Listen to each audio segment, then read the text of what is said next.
If you're thinking about selling your home, you may want to check out our full-service flat fee listings, which are designed to help you net the most money when you sell your home. I'll talk more about those in just a second, but first we'll look at the Cincinnati real estate market news for 2025 year-to-date and compare those numbers to 2024 year-to-date. First of all, new listings are down 22%, closings are down 18%, median sale price is up 8%, median days on market is at 16 days, total inventory right now is at 75 days, while active inventory is at 45 days.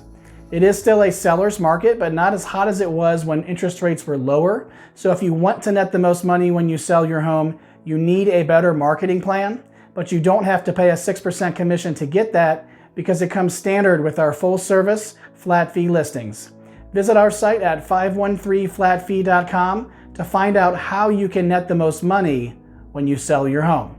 I wanted to make a quick note about the numbers for this week. You may have noticed the change in new listings and closings seem a little bit more than we usually see, up or down, in a weekly report. The reason for that is we're dealing with a small data set. We're just looking right now year-to-date 2025, which we only have 2 full weeks of data, and we're comparing it to 2 full weeks of data in 2024.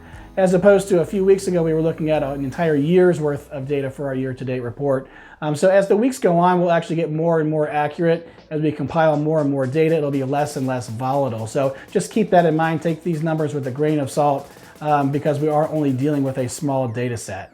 If you're thinking about numbers as well in terms of interest rates right now, the national mortgage interest rate, according to Freddie Mac, on the average right now for a 30-year term is actually 7.04%. That's up 0.11% compared to last week. And of course, we are now breaching the 7% mark, which we've been flirting with the last several weeks. Nobody wants to see interest rates that high. We'd like to see them obviously in the 3s and 4s like we used to a few years ago.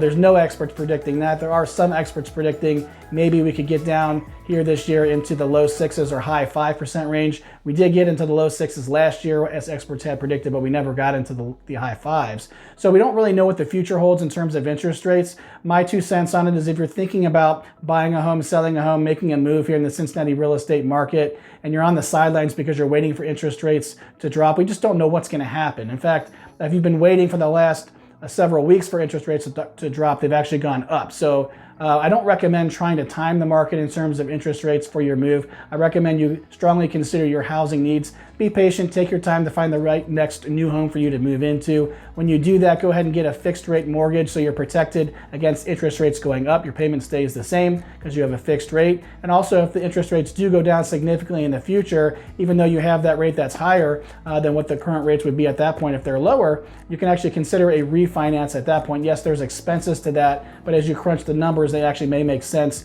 for you to refinance your loan later and actually go ahead and take advantage of that lower rate in the future. If you're thinking about selling a home as part of your move, yes, obviously higher interest rates discourages buyers from entering the market. So we do have fewer buyers generally than we had a few years ago when interest rates were lower, but we still have less supply than we have demand. We still have more buyers than houses for sale. So the sellers still have the upper hand in negotiations, just not as much as they had a few years ago. But the good news is if you have a professional in your corner who can guide you on how to market your home properly and knows how to use the leverage that you have in negotiations, you can still get top dollar for your house. You can still get very favorable terms for the sale of your home, but it does take more work and more expertise than it used to a few years ago when you could seemingly whisper into the wind that your house might be for sale and you'd get multiple unsolicited offers on your home. So the game has changed a little bit. You need a professional in your corner to guide you through the process.